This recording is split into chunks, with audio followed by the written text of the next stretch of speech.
नमस्कार, आप देख रहे हैं न्यूज इंडिया। आपके साथ मैं हूं अभिषेक। 15 अगस्त के दिन कांग्रेस पर वंदे मातरम के अपमान करने का आरोप सियासी घमासान में तब्दील हो गया है। पीएम मोदी कांग्रेस को माफी मांगने के लिए पहले ही कह चुके हैं। अब जब कांग्रेस ने अपनी CWC में वंदे मातरम के 2 छंद गाने का ऐलान किया तो अमित शाह ने इसे हैरान करने वाला और देश विरोधी करार दिया। शाह ने आरोप लगाया कांग्रेस ने 1937 में राष्ट्रगीत के 2 टुकड़े कर मुस्लिम तुष्टीकरण किया था। उस फैसले से 2 राष्ट्र सिद्धांत को मजबूती मिली और आगे चलकर देश का विभाजन हुआ। शाह ने यह भी कहा कि कांग्रेस पार्टी अपने 1937 के प्रस्ताव को लागू कर रही है, लेकिन संसद की ओर से बनाए गए कानून को खारिज कर रही है। वहीं विश्व हिंदू परिषद ने आरोप लगाया कि कांग्रेस विदेशी सोच से चलती है और तुष्टीकरण के बिना टिक नहीं सकती।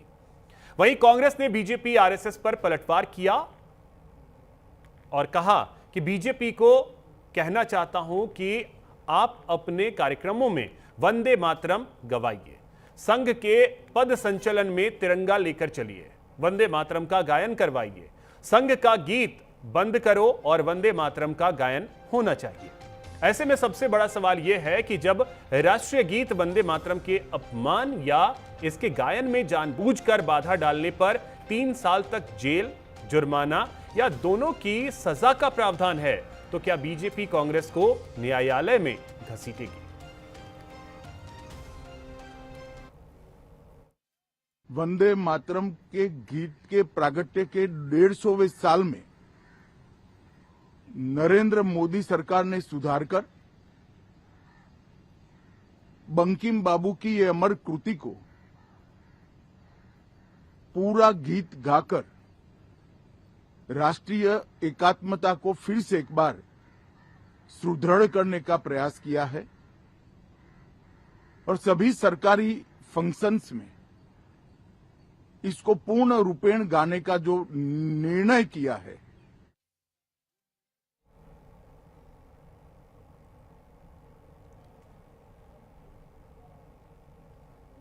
तो देखिए, कांग्रेस ने यह स्पष्ट किया है कि वंदे मातरम के 2 छंद ही कांग्रेस गाएगी, लेकिन सबसे बड़ा सवाल यह है कि देश कांग्रेस वर्किंग कमेटी के लिए गए फैसलों से चलेगा या देश संसद के अंदर बनाए गए कानून से चलेगा। अगर बात बात पर संविधान की प्रतियां हाथ में लेकर कांग्रेस के नेता घूमते हैं, तो कांग्रेस के नेता यह अच्छे तरीके से जानते हैं कि उसी संविधान में यह अधिकार है कि संसद के अंदर अगर कोई कानून बनता है तो उसका आपको पालन करना पड़ेगा। अब बहुत बड़ा सवाल कांग्रेस के सामने यह है कि ठीक है, आपको अगर वंदे मातरम से दिक्कत है और आप 1937 के वर्किंग कमेटी के फैसले को ही आप कंटिन्यू करना चाहते हैं, तो भविष्य में कभी जब आपकी सरकार आए तो आप वापस एक कानून ले आइए, एक बिल ले आइए और जो सम्मान इस समय एनडीए की सरकार ने वंदे मातरम को दिलवाने की कोशिश की है वो आप वापस खत्म कर दीजिए। लेकिन जब देश की संसद ने कानून बना दिया तो उस कानून को ना मानना क्या है?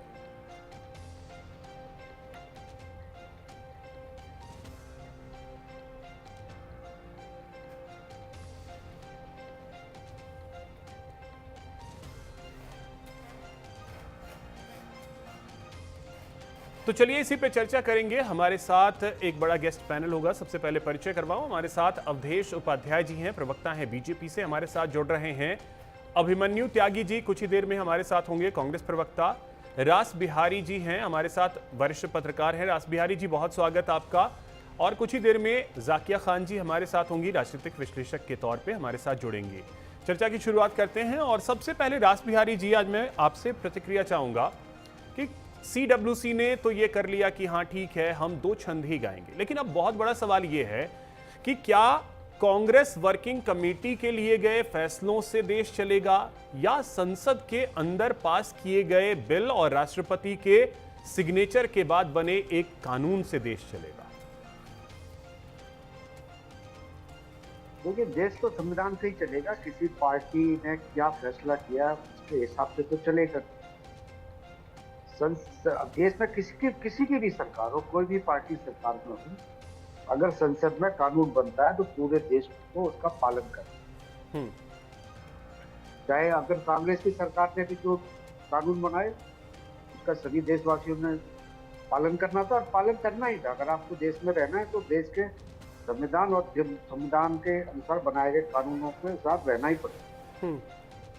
लेकिन अगर कोई पार्टी तय कर लेती नहीं, हमने तो संसद में अपनी मनमानी है, तो अब उसका तो कोई इलाज जनता ही करती है। जनता इलाज करती भी आ रही है, क्योंकि जिनको ये लगता है कि हम सरकार में बने रहेंगे, हम चाहे जो चाहे कर सकते हैं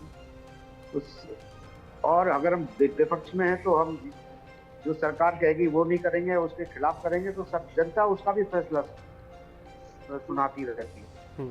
तो ये तो बात एकदम तय है कि जो संसद में तय हुआ, जो देश का संविधान कहता है, जो देश की जनता चाहती है वही सबको मानना पड़ता है। बिल्कुल। कई बार जनता के आगे भी संसद को झुकना पड़ता है। सरकार को जनता की बात माननी पड़ती है। तो अब ये मामला चूंकि ठीक है, इस पे अब राजनीति शुरू हो गई है। अब इस पे मामला जनता ही तय करेगी आगे जाके कि किस पार्टी ने देश के लिए क्या किया है और कौन पार्टी तुष्टीकरण की राजनीति कर रही है। ये सब अब धीरे धीरे जनता के ही पाले में जाएगा और जनता देख भी रही है कि किस तरह से आजादी से पहले जिस तरह से मुस्लिम लीग के सामने कांग्रेस ने समझौते किए, देश का बंटवारा हो गया, उसके बावजूद अगर आप एक वर्ग और एक तबके को खुश करने के लिए वंदे मातरम भी नहीं गा सकते, तो फिर आप ये कौन सी राजनीति कर रहे हैं? आप किस देश सेवा का दावा कर रहे हैं? तो फिर रास बिहारी जी, जो ये समय समय पे हाथों में वो संविधान की प्रतियां लेकर के जो घूम रहे हैं, तो फिर उस प्रति को लेके क्यों घूम रहे हैं? यानी कि आप सिर्फ प्रति लेके घूम रहे हैं, उसके अंदर क्या लिखा है उसको आप पढ़ते नहीं हैं और उसको मानने की जरूरत आपके लिए है नहीं कि नहीं मानेंगे, चाहे जो करना है कर लो। मैं अभिषेक आपको एक बात याद दिलाता हूँ कि जब मैं आज से लगभग 50-55 साल पहले जब कॉलेज या स्कूल में पढ़ता था, तो उस समय वंदे मातरम, केवल वंदे मातरम गाना नहीं, सिर्फ वंदे मातरम कहना भी एक तरह का अपराध सा देश में माना जाता था। उस समय एक छात्र संगठन ने फिर ये नारा दीवारों पर लिखा कि वंदे मातरम, भारत में रहना होगा तो वंदे मातरम कहना होगा। मतलब वंदे मातरम कहने पर जिस नारे पर देश ने आजादी पाई, जिस नारे पर लाखों स्वतंत्रता सेनानियों ने आंदोलन किए, हजारों कुर्बानी हुई, बलिदान हुए और अंग्रेजों के अत्याचार से वंदे मातरम बोल बोल कर, कह कर, गान, अगर वंदे मातरम कहने भर से ही अगर किसी समाज की प्रतिष्ठा को, उनके धार्मिक भावनाओं को अगर आहत हो जाए, फिर वंदे मातरम कहने से, भारत माता की जय बोलने से अगर किसी को तकलीफ होती है, तो फिर इस देश में क्यों लोग, हम भारत माता की जय बोलने से भी अगर हम कतराते हैं, भारत माता की जय भी हम नहीं बोल सकते हैं, तो फिर इस देश में आपका रहने क्या मतलब? आप किसी भी देश का कोई नागरिक हो, उसके मैं भी एक पत्रकार के तौर पर पहले देश हित के बारे में सोचता हूँ, फिर मीडिया में क्या जाएगा फिर मैं ये सोचता हूँ। कई बार हमने ऐसा फैसला भी किया, भाई ये फैसला देश हित में है, ये फैसला जनता के हित में, हम नहीं करेंगे। बिल्कुल। और कई बार सरकार की तरफ से भी अपील की जाती थी, कभी कहीं दंगा होता तो प्रशासन की तरफ से अपील की जाती थी, भाई आप ये बातें ना छापें, ये बातें ना दिखाएं। मानना पड़ता था कि हम जहाँ हम शहर में रह रहे हैं वहाँ दंगा भड़काना चाहते हैं या शांति लाना चाहते हैं। तो कई बार ऐसे फैसले करने पड़ते हैं कि मीडिया को भी अपनी जिद छोड़नी पड़ती है। नहीं, हम तो सच भी दिखाइए, लेकिन सच के साथ साथ जनता में शांति और सौहार्द बनी रहे, ये भी एक भावना रही। बिल्कुल ठीक है। हमारे साथ कांग्रेस से अभिमन्यु जी भी जुड़ गए हैं। अभिमन्यु जी, बहुत स्वागत आपका। और जाकिया जी हमारे साथ हैं, राजनीतिक विश्लेषक हैं। जाकिया जी, आपका भी बहुत स्वागत। आप उंगली उठा रही थी कि आपको बोलना है, आप बिल्कुल प्रतिक्रिया दीजिए, उसके बाद ही मैं अवधेश जी के बाद सबसे अंतिम में ही आऊँगा क्योंकि बहुत सारे सवाल सब अवधेश जी के पास ही आएंगे। तो जाकिया जी, बोलिए भी, और साथ में मेरा सवाल भी बस यही होगा कि देश क्या कानून से चलेगा, संविधान से चलेगा, या कांग्रेस वर्किंग कमेटी जो अपने पार्टी दफ्तर में बैठ के फैसला लेती है उससे चलेगा? नहीं, देश बिल्कुल संविधान से चलेगा, संविधान के ही तहत चलेगा। लेकिन संविधान को जो बदलने की कोशिश भी की जा रही है उसके मतलब है, इतनी सारी कोशिशों को काम बनाना है तो आपको एक चुनौती के तौर पे खड़ा होना होगा।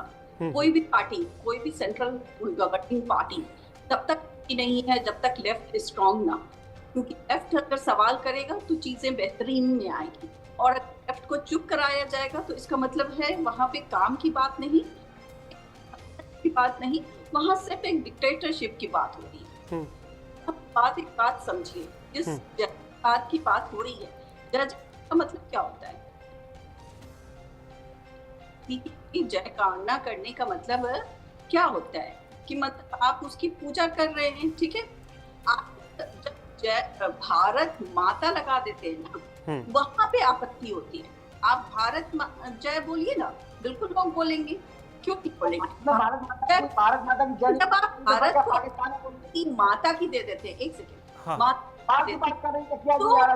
अवधेश जी रिप्लाई कर लीजिएगा। अगर भारत में भारत माता बोली जा रही तो क्या पाकिस्तान में बोली जाए?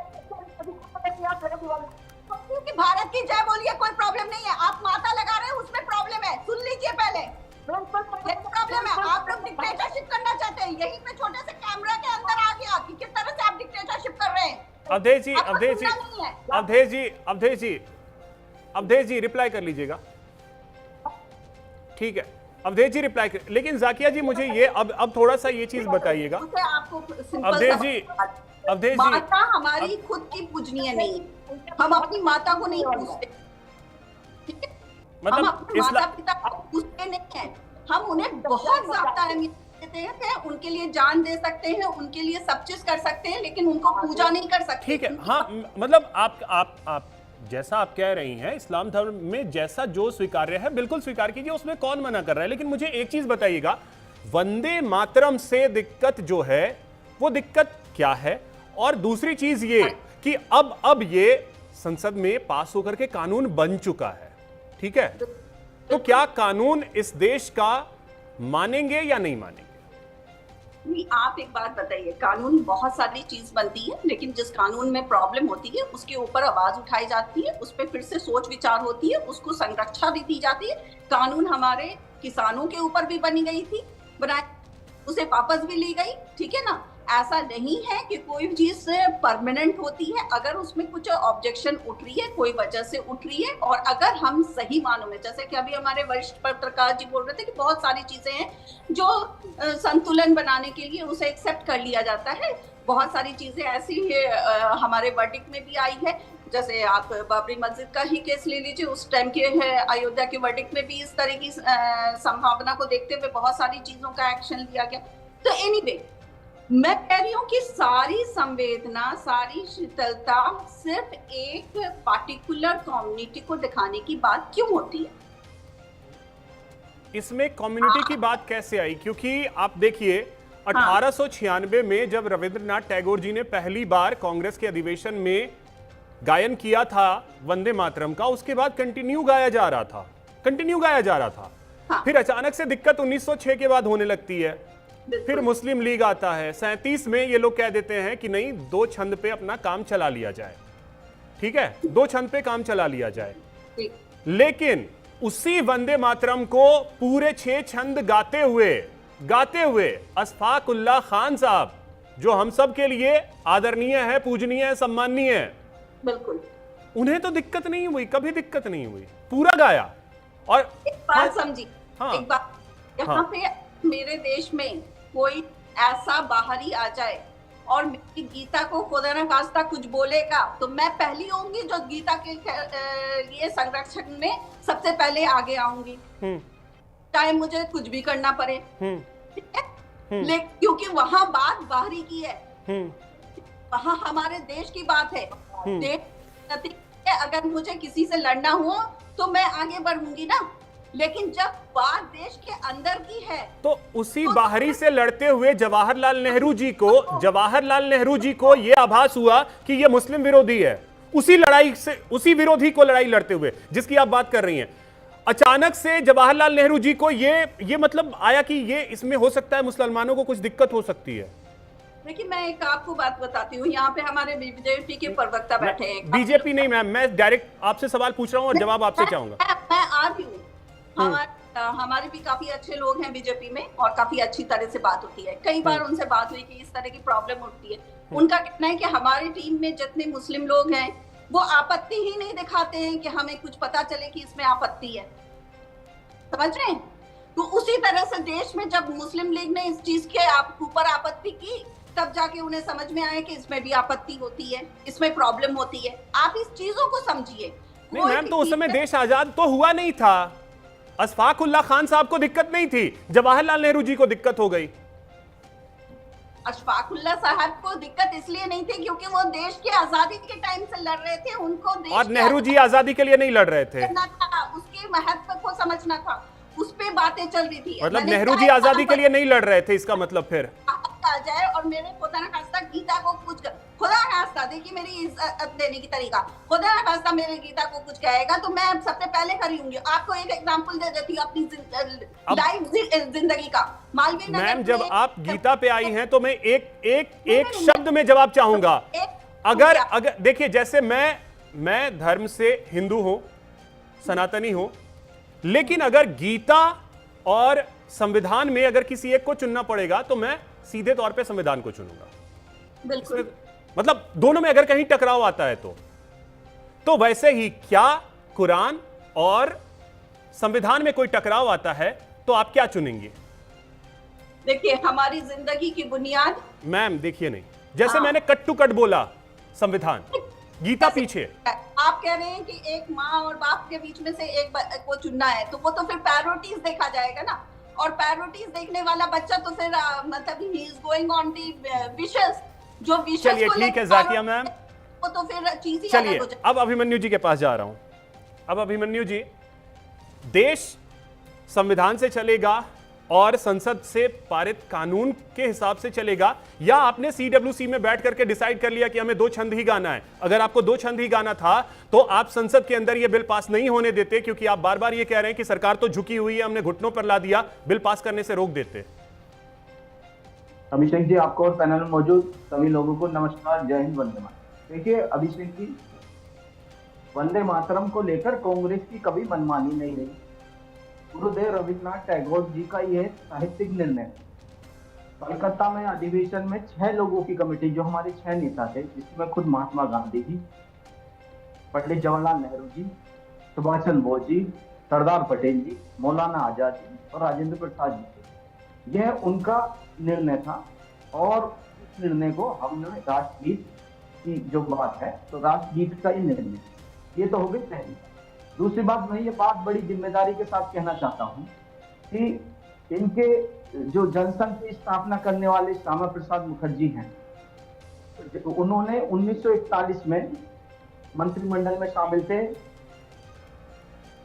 मुस्लिम लीग के साथ, और उसी मुस्लिम लीग ने 1940 में पाकिस्तान के लिए 2 राष्ट्र के सिद्धांत के लिए लाहौर में प्रस्ताव पेश किया था, और वो प्रस्ताव सिर्फ प्रस्ताव ही नहीं था, उससे पहले, उसके 3 साल पहले, क्योंकि ये ऑन रिकॉर्ड बात है, सावरकर ने हिंदू मुस्लिम 2 अलग अलग सिद्धांत हैं ये कहकर अलग राष्ट्र की स्थापना की बात की। मैं बड़ी जिम्मेदारी के साथ कहना चाहता हूं कि जो मुस्लिम लीग के साथ सिर्फ वही नहीं, बंगाल में ही नहीं, सिंध और उत्तर पश्चिम प्रांत में इन लोगों ने साथ में सरकारें लगभग 3 वर्ष तक। अभिमन्यु जी, ये तो हिस्ट्री की किताब में लिखा है, सबने पढ़ा है। हिस्ट्री की किताब ही पर बात कर रहा हूँ। हाँ, तो हिस्ट्री की किताब सबने पढ़ी है, मैं आज की बात कर रहा हूँ। आजादी के आंदोलन में मैं आपसे, देखिए अभिषेक जी, हमारी बात सुनिए। हाँ। इनका आजादी के आंदोलन में शून्य योगदान था। आज वो राष्ट्रगीत और राष्ट्रगान को लेकर वैचारिक मतभेद पैदा करना चाहते हैं। मैं सिर्फ अभिमन्यु ये जी, कहना चाहता हूं, अभिमन्यु जिन जी, लोगों ने कभी वंदे आजादी के मातरम योगदान में, वंदे मातरम नहीं गाया, आजादी के लिए जो संघर्ष हुआ उसमें मेरा भी शून्य योगदान था, क्योंकि मैं पैदा नहीं हुआ था। मेरे तो पूर्वजों का ठीक था, है। मेरे दादा पढ़ता था जेल में। ठीक है, लेकिन बात इस चीज की आती है कि इसका मतलब वो सवाल आपसे ना पूछें। अब बड़ी बात यह है कि आप 1937 को मान रहे हैं। आप इसे कैसे इग्नोर कर सकते हैं? मैं किस चीज कहना को चाहता इग्नोर हूं किया जा रहा है सर? कि जवाहर जी ने 1929 मैंने में सिंपल सा सवाल पूछा कि 1937 को आप मानेंगे कांग्रेस मुख्यालय में बैठकर? अभिमन्यु जी, जगह भगवा को पूजो। हेडगेवार जी ने कहा, आप मेरी बात सुनिए, गोगलकर जी ने 1946 में कहा कि सारा देश भगवा के नीचे होगा। मैं तो सिर्फ ये कहना चाहता हूँ, जिस दिन देश आजाद हुआ, खुद आरएसएस के मुख्य अभिमन्यु जी, ऑर्गेनाइजेशन में ये सब हिस्ट्री में लिखित है, सबने सब कुछ पढ़ा हुआ है। बस मुझे एक चीज तो बताइए। हाँ बताइए। मेरा सवाल क्या आपसे था कि कांग्रेस वर्किंग कमेटी का फैसला देश मानेगा या जो संसद कानून पास करेगा? मेरा सिंपल सा सवाल है, उसका तो आप जवाब दीजिए। हमने अभिषेक जी शुरुआत में ही कहा कि कांग्रेस ने कभी वंदे मातरम को लेकर मनमानी नहीं। वही सब दूसरी बात, हमने विरोध नहीं किया। हमारे नेता खड़गे साहब बुजुर्ग हैं, 84 साल उनकी उम्र है, सोनिया गांधी जी, और हमारे सर अब क्या विरोध करेंगे? दो छंद का आपने प्रस्ताव पास कर लिया सीडब्ल्यूसी में। आप ही के सवाल में दो सवाल क्यों आ रहे हैं अभिषेक जी? मैं कहना चाहता हूँ पूरा का पूरा राष्ट्रीय गीत जो है उसका गायन हुआ। मैं एक बात कहना चाहता हूँ, वंदे मातरम का पूरा गायन हुआ, लेकिन मैं जो बात कहना चाहता हूँ उस बात पर ये जो सवाल उठना चाहिए, हमारे भाजपा के बड़े विद्वान साथी हैं, इनसे भी सवाल उठना चाहिए। मैं उनसे भी सवाल पूछूंगा अभिमन्यु जी, लेकिन अभी बात इस चीज की है, सीडब्ल्यूसी ने ये प्रस्ताव पास किया है ना सवाल इनसे होना चाहिए। सीडब्ल्यूसी ने प्रस्ताव पास किया है ना कि दो छंद ही गाएंगे, क्यों? सवाल किया और माफी आज तक नहीं मांगी। हम ये बात इनसे पूछना चाहते हैं, सीडब्ल्यूसी में क्या हुआ है? सीडब्ल्यूसी में ये हुआ है दो छंद, हम दो लाइनों को हम दोहराते हैं, दो पंक्तियों को हम उसे क्यों करते रहेंगे। तो संसद में जिस समय बिल लाया गया उस समय ये आपको नहीं दिखा था? 15 अगस्त में सारी जो 5 छंद है सबकी गायन हुआ। हम ये बात कहना चाहते हैं, वो तो मुद्दा है ही नहीं। मुद्दा ये है कि जिनका, चलिए ठीक है सर, योगदान था, वो इस पर राजनीति कर रहे हैं, वो इसमें विद्वेष फैला रहे हैं। अभिषेक जी, ये विद्वेष फैला रहे हैं हमारे उपाध्याय जी। ये विद्वेष हो गया, मतलब राष्ट्रगीत का सम्मान विद्वेष हो गया। राष्ट्रगीत का सम्मान विद्वेष नहीं हुआ। जिन्होंने उस समय विरोध किया था, जिन्होंने विरोध किया था आजादी का आंदोलन, अवधेश जी, अब देखिए सवाल आपसे है। ठीक है अभिमन्यु जी, आता हूं दूसरे राउंड में आपके पास आता हूं। अवधेश जी, सवाल अब इस चीज का है, ये तो अब साफ दिख रहा है कि हां कांग्रेस ने इनकार कर दिया है कि जो कानून बना है उसे हम नहीं मान रहे, हम दो छंद में ही संतुष्ट हैं और दो छंद ही चीजें होंगी। सवाल अब इस चीज का है कि इस पे कानूनी एक्शन है, तो कानूनी कार्रवाई क्यों नहीं हो रही? अवधेश जी, देखिए अक्षय जी, जिस वंदे मातरम को लेकर, जिस वंदे मातरम का जो विभाजन करके कांग्रेस पार्टी आज कहीं ना कहीं तुष्टीकरण की राजनीतिक रोकने से में काम कर रही है, ये कांग्रेस पार्टी उन सभी स्वतंत्रता सेनानियों का अपमान कर रही है जिन्होंने स्वतंत्रता आंदोलन में अपने प्राणों की आहुति दी देश को आजाद कराने। ये सच्चाई है। देखिए एक बात मैं जरूर कहूंगा, अभिमन्यु बड़े अपने साथी हैं, बड़े विद्वान प्रवक्ता है कांग्रेस के भी, और जक्किया बहन बैठी यहाँ पर, वरिष्ठ पत्रकार भी बैठे हमारे राज बिहारी जी, ये सब ये चीज जानते हैं कि देखिए अगर देश की बात आए तो हमें हमेशा देश के साथ खड़ा होना चाहिए, ना कि देश के ऊपर हम तुष्टीकरण की राजनीति को ले जाए, जो कि आज के समय में कांग्रेस पार्टी कर रही है। अभी कह रहे मेरे भाई अभिमन्यु जी कह रहे थे कि कांग्रेस ने कभी मनमानी नहीं की। अरे देखो 1937 में आपने मनमानी की, वंदे मातरम को पूरा नहीं गाने पर पूरा प्रतिबंध लगा दिया, आधा गाएंगे हम, ठीक है। उसके बाद चलिए कोई बात नहीं। उसके बाद 1971 में कानून बना था, मैं बता दूं आपको, prevention of insult to national honours act 1971। उसमें क्या था? उसमें राष्ट्रीय गान को रखा गया था, वंदे मातरम नहीं रखा गया। क्यों? क्योंकि एक विशेष वर्ग नाराज हो जाएगा कांग्रेस पार्टी से, इसलिए वंदे मातरम को सुरक्षा नहीं दी गई। उसी कानून, अच्छा तो अवधेश जी ये बताइए, विशेष वर्ग नाराज होगा इसीलिए वंदे मातरम को आप लोगों ने ये सम्मान दिलवाया? क्या विशेष वर्ग नाराज होगा इसीलिए? नहीं, देखिए जो देशभक्त है, चाहे मुस्लिम है, सिख है, कोई सी भी धर्म का आता है, ऐसा नहीं है। अस्तागुल्लाह कौन से धर्म से आते थे? क्या उन्होंने भारत माता की जय नहीं बोली? क्या उन्होंने वंदे मातरम नहीं गाया था? आपने बताया। ऐसे मैं बताऊं, ऐसे जन कितने, मैं आपको बता रहा हूं, अहमदुल्ला शाह क्रांतिकारी थे। जाकिया जी आ रहा हूं, लेकिन अवधेश जी ये सबके बीच में एक्शन क्यों नहीं, कानूनी कार्रवाई क्यों नहीं? क्योंकि अब कानूनी प्रावधान है, इसका बिल पास हुआ है, राष्ट्रपति ने दस्तखत किया है। मैं बता रहा हूँ, जो भी कानून को तोड़ने का काम करेगा, संविधान के खिलाफ जाने का काम करेगा, उस पर कठोर से कठोर कार्रवाई की जाएगी। चाहे कोई भी हो, किसी पार्टी का नेता हो, ये समझ लीजिए आप, कोई बख्शा नहीं जाएगा। क्योंकि जो संवैधानिक तरीके से कार्रवाई की जाती है वो उस व्यक्ति पर की जाएगी जो कहीं ना कहीं वंदे मातरम का जो कानून बना है उसका अवहेलना करेगा, उसका अपमान करेगा। ये समझ लीजिए आप, कोई भी हो, मैं हूँ, आप हो, अभिमन्यु जी हो, कोई मत तो कहना। अभी तक अपमान हुआ है या नहीं अवधेश जी? अभी तक अपमान हुआ है या नहीं? अभी तक अपमान हुआ है या नहीं?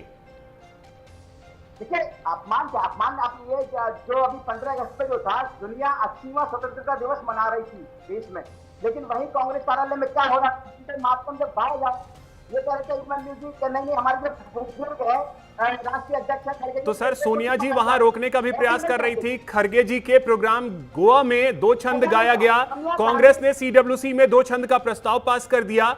अब इससे बड़ा अपमान और क्या होगा?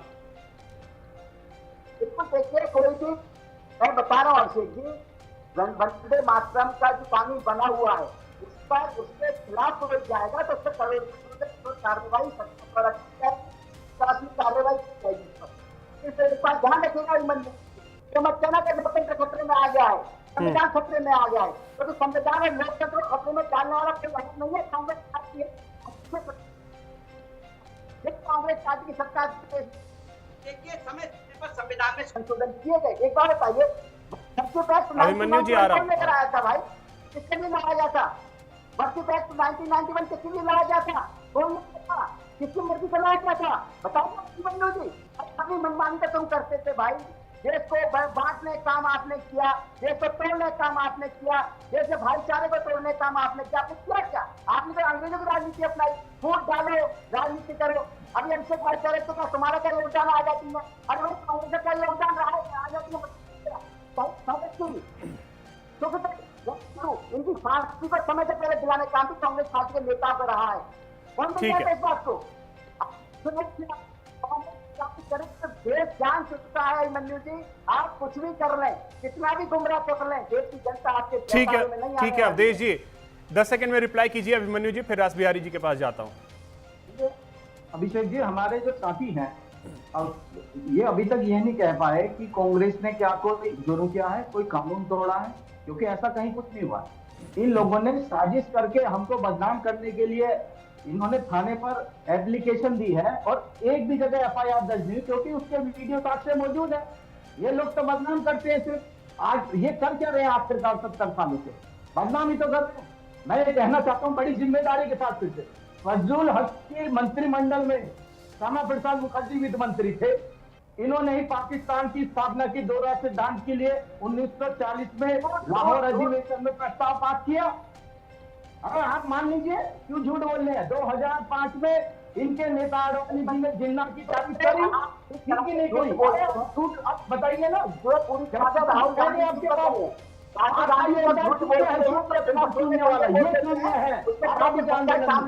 तो आप क्या करने चले? आपके चलिए ठीक है, अब रास बिहारी जी के पास जा रहा हूँ। ठीक है, गांधी ने सरदार पटेल, ठीक है अभिमन्यु जी और अवधेश जी रुकिए। गुरुदेव रविन्द्रनाथ टैगोर जी को गलत बताएंगे?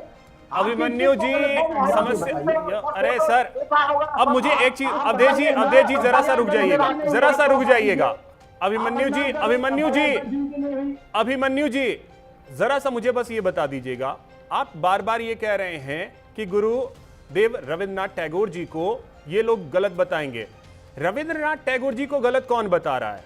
लेकिन मुझे यह बताइएगा कि ठीक 13 साल बाद जो देश में संविधान लागू हुआ, जिसे बाबा साहब भीमराव अंबेडकर ने दिया, तो फिर उसको नहीं मानेंगे आप? यानी कि आप गुरुदेव रविन्द्रनाथ टैगोर को मानेंगे लेकिन बाबा साहब को नहीं मानेंगे, यही ना? हम तो मान रहे हैं ना अभिषेक जी, ये तो पहुंच गए ना, ये तो थाने पहुंच गए, थाना कचहरी करने लगे 1 मिनट में। कहां मान रहे? हमारे पार्टी उस पर चल रहा है, 15 अगस्त को कार्यक्रम में चल रहा है, उसकी वीडियो साक्ष्य मौजूद है। चलिए ठीक है, रास बिहारी जी कोठी मंगाई, ये जाके एफआईआर दर्ज करने के लिए वीडियो साथ से मौजूद है। रास बिहारी जी, अब सवाल इस चीज का है, ठीक है, बदनाम करने चले हमारे नेताओं को। ठीक है अभिमन्यु जी। रास बिहारी जी, अब सवाल इसी चीज का है कि देखिए, मैंने जिनसे भी जो भी सवाल पूछे वो सवाल को इग्नोर करके जो अपना अपना है वर्जन वो रखा जाता है, लेकिन बात इस चीज का है कि अपमान और सम्मान ये खुद का भी होता है। अगर वंदे मातरम या जन गण मन जब भी बजता है हम ऑटोमेटिक खड़े हो जाते हैं। राष्ट्रगीत को जब ये बिल नहीं पास हुआ था उसके पहले भी वंदे मातरम सुनते ही हम लोग ऑटोमेटिक खड़े हो जाते हैं। ये खुद भी है, घर के अंदर भी, मतलब ये है कि छत के नीचे अगर आप हैं तो कोई वैसी अनिवार्यता नहीं है कि आप खड़े हो, लेकिन बावजूद इसके हम खड़े हो जाते हैं। अब जब इस पे इस तरीके से बिल पास होकर के कानून बना है, तब इसमें दिक्कत क्यों कि आप 3 मिनट 10 सेकंड खड़े नहीं रह सकते हैं? देखिए, कांग्रेस ने जो भी प्रस्ताव पास किया हो वो उसकी पार्टी के लिए है, लेकिन अगर संसद में वंदे मातरम गाया जाएगा और पूरा गाया जाएगा और जो सांसद उस वक्त मौजूद होंगे, किसी भी पार्टी की हो, किसी भी धर्म वर्ग के, सबको उसका सम्मान करना पड़ेगा, खड़ा होना पड़ेगा। किसी भी सरकारी कार्यक्रम में, चाहे किसी भी सरकार का हो, वहाँ वंदे मातरम कार्यक्रम से पहले गाया जाएगा। ये प्रावधान है। राज्यपाल आएंगे तो उनके पहले गाया जाएगा, उनके कार्यक्रम के बाद गाया जाएगा। तो कार्यक्रम में सबको गाना पड़ेगा, सबको सम्मान में खड़ा होना पड़ेगा। तो ये तो कानून में प्रावधान भी है। अगर आप नहीं करते हैं, अपमान करते हैं, तो आपको सजा भी हो सकती है, जुर्माना भी होगा। और अगर आपने दोबारा किया तो दोबारा भी उसमें प्रावधान है कि कितनी सजा हो। तो फिर रास बिहारी जी, ये जो इमरान मसूद, जैसे इमरान मसूद जी ने कहा कि करवा लो जो करवाना है, हम पहले भी नहीं गाते थे, आज भी नहीं गाएंगे, चाहे जो हो जाए, तो फिर ये मैसेज मतलब ये मैसेज क्या फिर कांग्रेस की तरफ से जानबूझ करके अपने मुस्लिम वोटर्स को देने की कोशिश हो रही है? देखिए, कांग्रेस का तो शुरू से नीति ही रही है कि उसी कारण देश का बंटवारा हुआ। बंटवारे के कारण भी क्या नहीं। अगर एक बात बताइए कि 1937 से पहले सभी लोग वंदे मातरम गाया करते थे, पूरा 6 के 6 छंद गाया करते थे। बिल्कुल। मुस्लिम लीग ने आपत्ति जताई तो मुस्लिम समाज ने भी, लेकिन मुस्लिम लीग के तो कहने पर देश का बंटवारा हो गया, और जो लोग मुस्लिम लीग के समर्थक थे उनको चला जाना चाहिए था। लेकिन अभी भी हैरानी की बात यह है कि वंदे मातरम राष्ट्र गीत गाने पे, राष्ट्रीय गान का सम्मान करने पे, कानूनों का प्रावधान के पालन करने पर भी लोगों को आपत्ति है। मुझे लगता है कि देश, राष्ट्र, सभी धर्म मजहब से ऊपर उठकर हो। हम किसी राष्ट्र को या अपने देश को, संविधान को धर्म मजहब से ऊपर ही मानते हैं। जैसे आपने भी कहा कि मेरे लिए गीता से पहले संविधान है। और ये सनातन धर्म की खूबी है कि वो अपने जहाँ वो रहता है, अपना चाहे मोहल्ला हो, शहर हो, उसको प्राथमिकता देता। जैसे मैंने भी अब पहले कहा कि हम अपने शहर में अमन चैन चाहते हैं तो हम उसको प्राथमिकता देंगे, हम सौहार्द को पहले सामने देंगे। लेकिन अगर कोई राजनीति करने के लिए मुद्दा ही बनाता है कि एक समाजवादी पार्टी के नेता थे, वो भारत माता को डायन कहते थे, अब क्या हालत है उनकी, पूरा परिवार जेल में है उनका। तो ये भी देश की जनता देख रही है।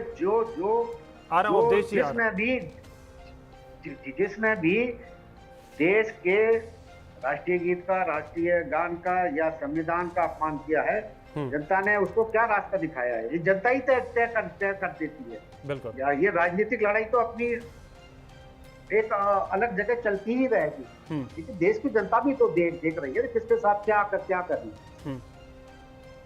लेकिन ये तो है ही ना रास बिहारी जी की, अगर कोई भी कहीं पे भी किसी भी चीज का टकराव अगर संविधान से होता है तो आपको आगे संविधान को बढ़ा करके रखना पड़ेगा। और ये चीजें अगर आप जनता में राजनीतिक पार्टी होकर के मैसेज देना नहीं चाहते हैं तो फिर मतलब क्या है, क्यों पॉलिटिक्स फिर? देखिए, देश के एक बड़े तबके को जानबूझकर एक पार्टी के खिलाफ खड़ा किया जाए। कुछ लोग कहेंगे कि स्वतंत्रता संग्राम में उनका योगदान नहीं था, आरएसएस के नेताओं के नाम ले लेंगे। अगर लेकिन जब जिसको कोई जानकारी नहीं है कि स्वतंत्रता संग्राम में आरएसएस की क्या भूमिका थी, लोग तो वीर सावरकर को भी नहीं मानते जो जेल में काला पानी में सहन करके आए। अगर क्योंकि उन्होंने अगर एक धर्म की बात उठाई, उन्होंने राष्ट्र की बात उठाई, तो विरोध करने वाले लोग हैं। बिल्कुल। लेकिन ये हैरानी की बात है कि देश ने आजादी के 80 साल बाद स्वतंत्रता दिवस मनाया, लेकिन ऐसे लोगों की भावनाएं हैं जो आज भी पाकिस्तान के समर्थक हैं। ठीक है रास बिहारी जी। अवधेश जी जल्दी से 10 सेकंड में बोलिए, फिर जाकिया जी के पास जा रहा हूं। जी, मैं ये कह रहा था भी अभिमन्यु भाई कह रहे हमें कोई मनमानी नहीं की, हमने कुछ नहीं किया, हम सबके लिए काम किया। मैं बता दूं, देखिए कांग्रेस ने हमेशा तुष्टिकरण की राजनीति की। एक मैंने एग्जांपल दिया था वर्षिप एक्ट 1991 में, किस लिए लाया गया था? केवल हिंदू धर्म को दबाने के लिए, ताकि वो आवाज ना उठा सके अपने धार्मिक स्थान में। दूसरा, एक बिल लाया गया PCTB, prevention of communal and targeted violence bill. वो किस लिए लाया गया था पता है आपको? जो दंगे होते हैं, सिर्फ हिंदुओं को टारगेट, ठीक है, केवल हिंदुओं को टारगेट किया जाए। ये कांग्रेस की तुष्टिकरण की राजनीति, ये देश जानकर नहीं क्या है। आज फिर वही कांग्रेस पार्टी कर रही है। और इससे एक बात तो स्पष्ट होती है अभिषेक जी, कि आज जो राहुल गांधी के नेतृत्व वाली कांग्रेस पार्टी है, पूरी तरह से अर्बन नक्सल मुस्लिम माओवादी पार्टी बन चुकी है, जिसका काम केवल देश में अराजकता फैलाना, हिंसा करना। अब जाकिया जी बोलिए। कहीं ना कहीं ठीक है अवधेश जी, काम रह गया उसका। ठीक है जाकिया जी। अभिषेक, मैं 3 बात सिर्फ रखना चाहूंगी। पहला बात है कि मुझे सिर्फ एक चीज का जवाब चाहिए कि क्या आजादी के टाइम में क्या राष्ट्रगीत लेके सिर्फ हम लोग ने आजादी पाई या अपना लहू बहा के आजादी पाई? पहले राष्ट्र में आजादी आई या पहले राष्ट्रगीत आया? डेफिनेट सा बात है, राष्ट्रगीत बाद में आई, आजादी पहले आया। और आजादी में लड़ने वाले हर एक इंसान की बलिदान को याद रखना, जो कि हमारे 15 अगस्त में PMO जी के तरफ से जो बयान हुआ, उसमें सिर्फ एक वर्ग के लोगों को नजरअंदाज करते हुए उनके नामों तक को नहीं लिया गया।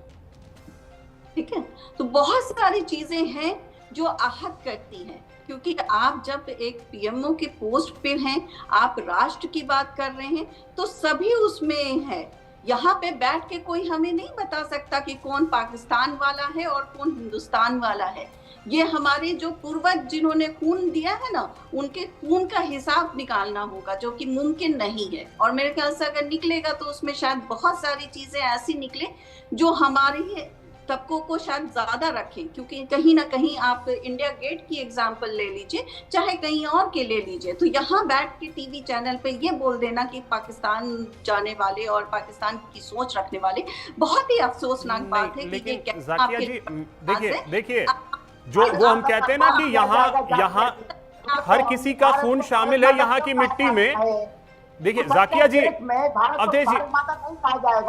अवधेश जी मैंने जाकिया जी जय बोलिए, कोई दिक्कत नहीं है।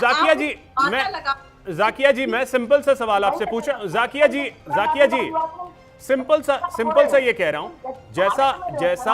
जैसा हम कहते हैं ना कि यहाँ की मिट्टी में हर किसी का खून शामिल है, हर किसी का खून शामिल है, चाहे उसमें हिंदू हो, मुस्लिम हो, सिख हो, ईसाई हो, जैन हो, पारसी हो, बौद्ध हो, सबका खून इसमें है। बिल्कुल, इसमें कोई शक नहीं है। लेकिन आप इस बात से भी इनकार नहीं कर सकती हैं कि 15 अगस्त के दिन पाकिस्तान के झंडे भी भारत में कई जगहों पे लहरा दिए जाते हैं। इस बात से भी आप इनकार नहीं कर सकते। जो ऐसा करते बस तो इसे तो रास बिहारी जी ने उन्हीं के लिए कहा कि यहां पे रह करके कई लोग अभी भी हैं। इस बात से आप गुरेज नहीं कर सकती हैं, इस बात से आप इनकार नहीं कर सकती हैं। तो बस उनके लिए आपको क्या लगता है कि हम APJ अब्दुल कलाम साहब, जिनको सुबह शाम हम प्रणाम करते हैं, जिनको सलाम करते हैं, उनके लिए बोलेंगे? कभी नहीं बोलेंगे। वीर अब्दुल हमीद साहब के लिए हम ऐसा सोचेंगे? सोच भी नहीं सकते हैं। बहुत अफसोस की बात, लेकिन नाम हमारे PMO की जबान से छूट गया इस बार 15 अगस्त के दिन संबोधना करते हुए। ये बहुत बड़ी बात है और मुझे नहीं लगता कि उनके जो स्क्रिप्ट राइटर हैं वो इतनी ज्यादा अनऑथेंटिक हैं या इतना अनसिविल। अब मेरा सवाल आपसे वापस उसी चीज को लेकर के है कि APJ अब्दुल कलाम साहब भी वंदे मातरम का सम्मान करते थे, बिल्कुल करते उन्हें कोई आपत्ति नहीं होती थी, पूरे गायन से भी, पूरे गायन से उन्हें कोई आपत्ति नहीं थी। लेकिन दिक्कत यह है मैम कि अब्दुल कलाम साहब ने जो कहा वो हमारे देश के बच्चे नहीं सीखते हैं, नहीं सीखते हैं। आप इस चीज को भी स्वीकार करेंगी? बिल्कुल, बिल्कुल, उनकी बिल्कुल। बातें लोग नहीं सीखते। सीखते हैं किसकी बातें? जाकिर नाइक की बातें। किसकी सीखते हैं? पाकिस्तान में बैठे आतंकियों की बातें। किसकी सीखते हैं? अलगाववाद को लेकर के। अभिषेक, आपने बहुत बात बोली है और इसी बात को मैं लेते हुए थोड़ा सा आगे बढ़ूंगी। आपने बोला कि हम हिस्ट्री में, जब ये हमारे अभिमन्यु जी प्रवक्ता बोल रहे थे, तो आपने बोला ये सारी बातें हिस्ट्री में लिखी हैं। आज की हिस्ट्री में क्या लिखा है? आप 6th क्लास की हिस्ट्री में जाइएगा तो वहां गाने लिखे हैं, निमरा निमरा। तो बच्चे हमारे कहाँ से देशभक्ति सीख जाएंगे? कौन सी हिस्ट्री बुक ऐसी है जो उसको हम उठा के देखें और लगे कि हाँ, ये सिर्फ और सिर्फ हमारे देशभक्ति और देश के बारे में और हमारे विदेशों और जो आसपास के नेबरिंग कंट्री है या विदेश है, उसमें क्या राजनीति चल रही है, किस तरह से उनका नमन हुआ, किस तरह से उनका अच्छा हुआ, वो सारी चीज लिखी हो। ये सारी हिस्ट्री की किताब से वो सारी हटा दी गई हैं। नहीं जाकिया जी, हिस्ट्री की किताबों से ये हटा दिए गए हैं, सारे अध्याय हटा दिए गए। सारे नहीं हटाए गए। मैंने क्या एग्जांपल दिया? अब निमोरा हिस्ट्री के टॉपिक्स में आ जाए, इससे बड़ी तो और विडम्बना कुछ नहीं है ना। अवधेश जी, क्विक रिप्लाई छोटा सा, उसके बाद अभिमन्यु जी के पास जा रहा। अक्षया जी गलत बोल रही हैं। जाकिया जी बहुत विद्वान वक्ता है, मैंने कई बार इनके साथ डिबेट में बैठा हूँ। सच्चाई ये है, आज के समय की जो शिक्षा नीति है उसमें पिछली जो शिक्षा नीति थी जिसमें कहीं ना कहीं मुगल आक्रांता को महान बताया गया था, उनको हटाकर जो हमारे देश के जो क्रांतिकारी थे, स्वतंत्रता सेनानी थे, उनका पाठ उस किताबों में पढ़ाया जा रहा है, ना कि निमुड़ा कहीं पढ़ाया जा रहा है।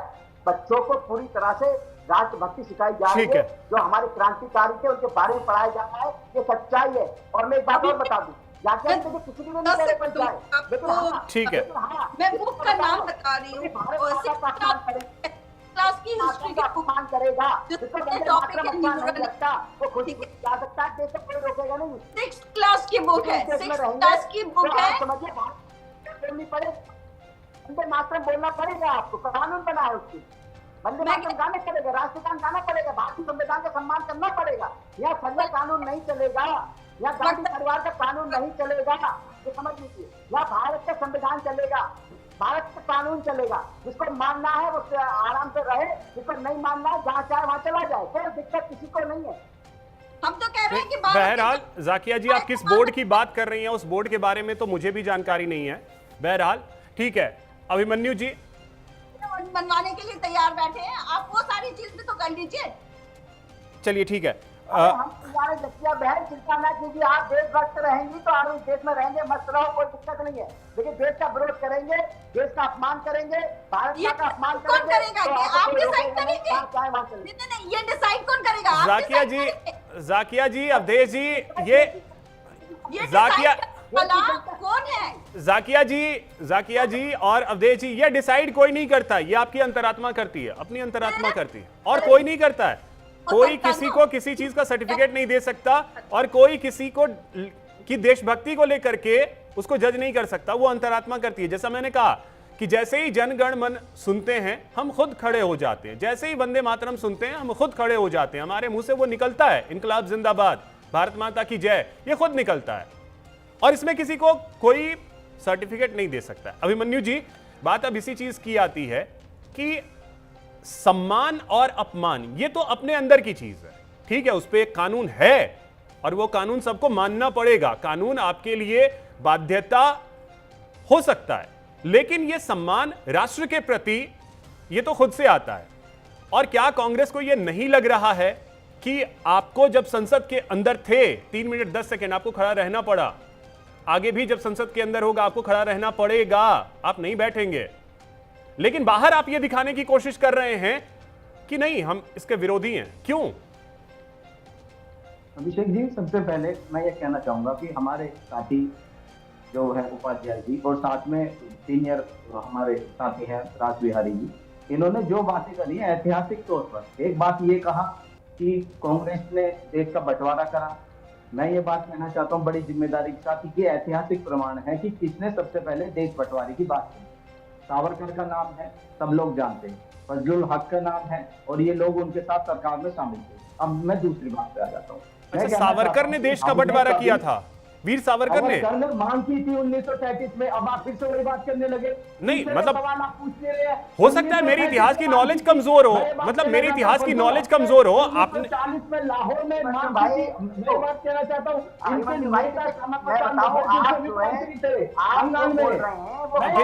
अवधेश जी नहीं, मतलब क्योंकि मैंने इतना इतिहास पढ़ा है, ठीक है सर, सवाल पूछा जाना चाहिए। नहीं, इतिहास थोड़ा बहुत मैंने भी पढ़ा है सर, लेकिन वीर सावरकर ने देश का बंटवारा किया, ये तो आप तथ्य को घुमा रहे हैं।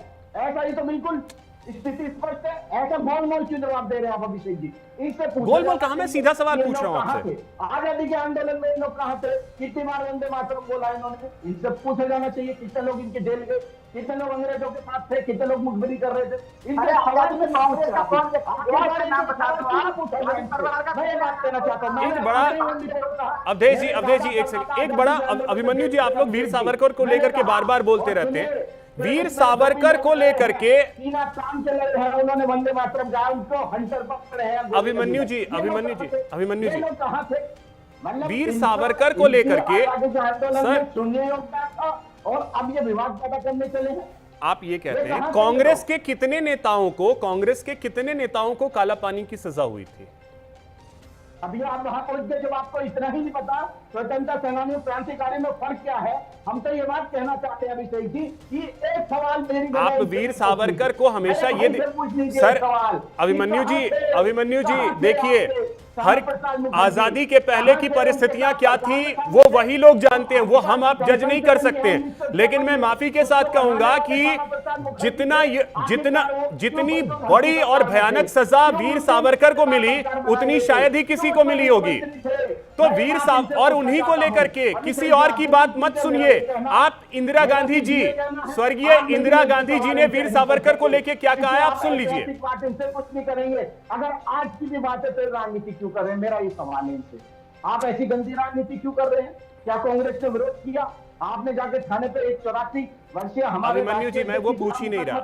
कराने की कोशिश अभिमन्यु जी, मैं जो सिंपल सा सवाल पूछ रहा हूँ अभिमन्यु जी, ऐसा कहीं कोई अपमान का काम हमने किया नहीं, एक भी एफआईआर दर्ज नहीं हो पाई अभी तक। अभिमन्यु जी विवेचना करेगी पहले।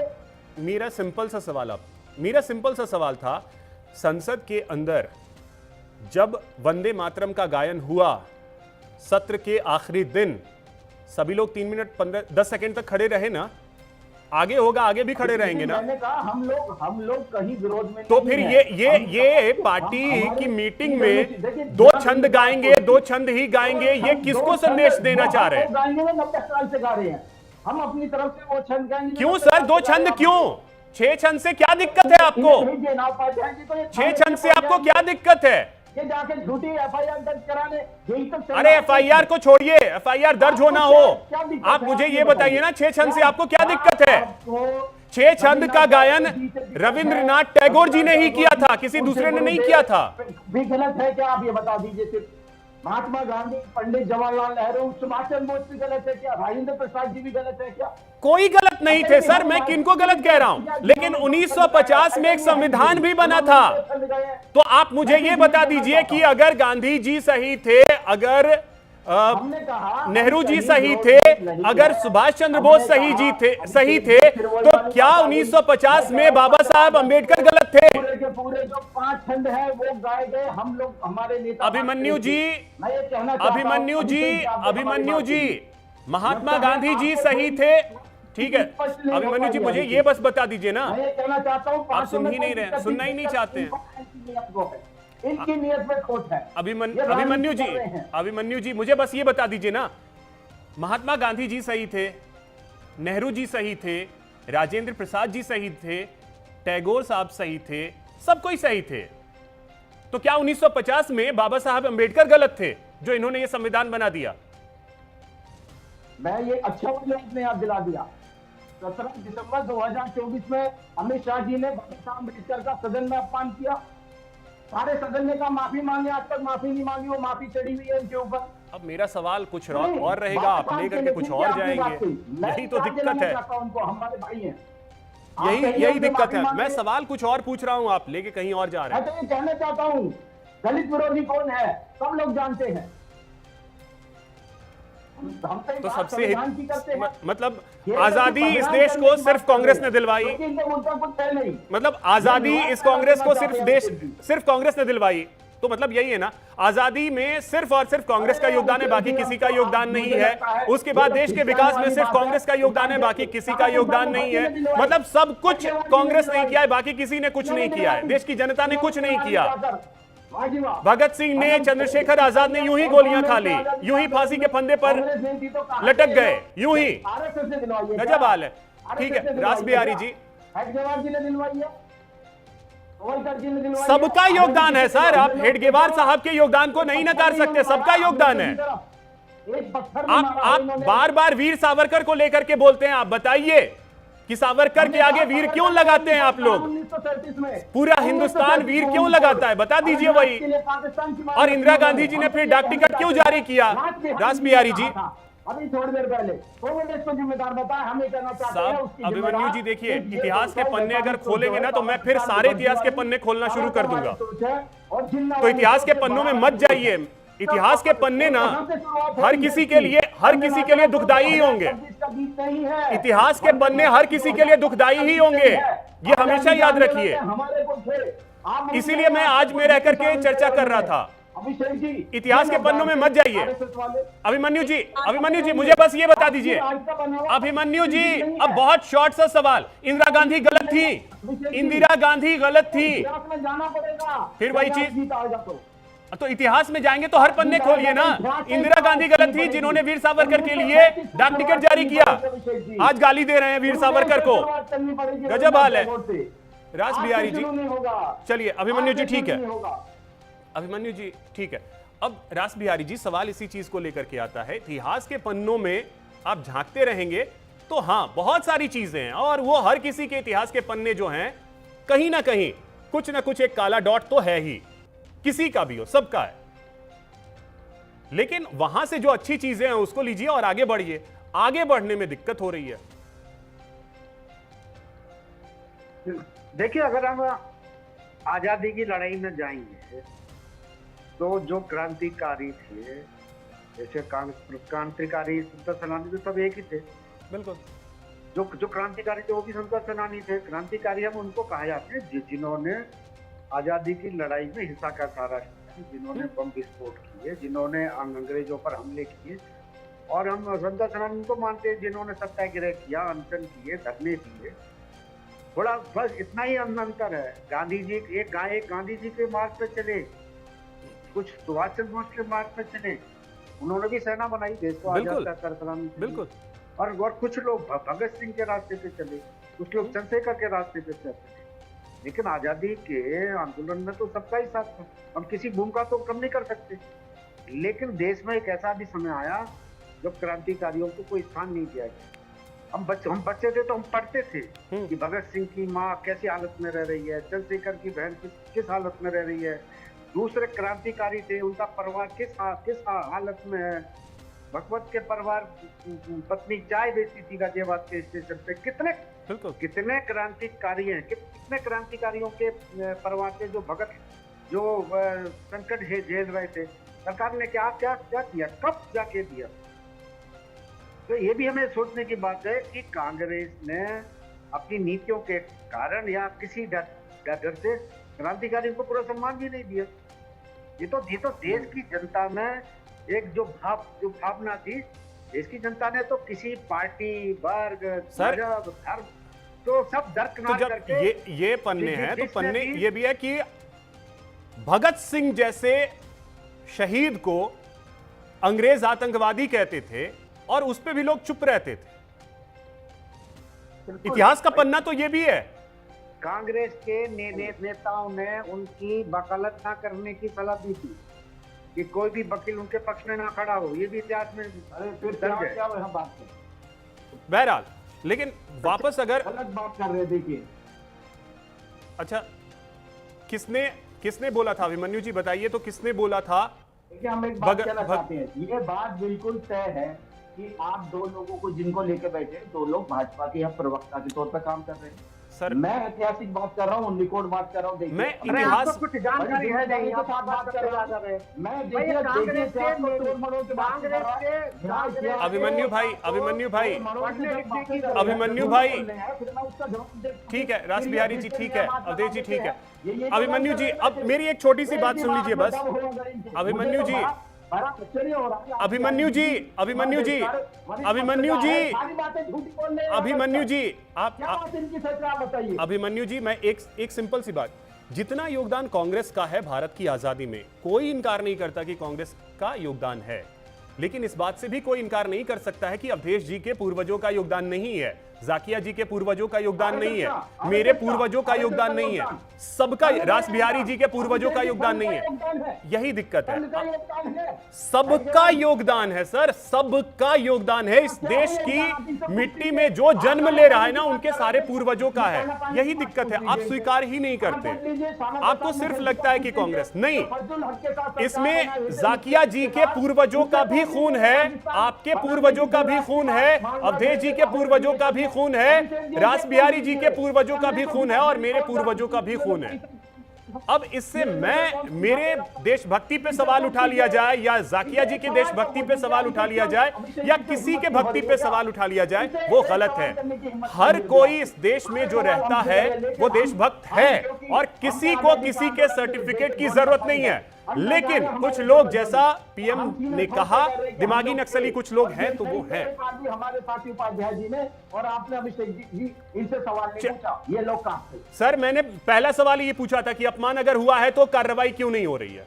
कार्रवाई कीजिए ना, कार्रवाई से क्यों डर रहे हैं? ये तो बदनाम कर रहे हैं अभिषेक जी। तो वही तो मैं कह रहा हूं अभिनव जी कि अब बदनामी क्यों, लेकिन आप भी बिल अपने प्रस्ताव पास कर रहे हैं तो सवाल उसको लेके भी उठता है। बाकी आप सभी हमारे लिए सम्माननीय हैं और इस देश के देशभक्त हैं, इसमें कोई गुरेज नहीं है। वक्त इतना ही है मेरे पास अभिमन्यु जी, अब मुस्कुरा करके विदाई। चलिए, बहुत शुक्रिया आप सभी का हमारे साथ जुड़ने के लिए, इस चर्चा में शामिल होने के लिए। फिलहाल इतना ही, नमस्कार।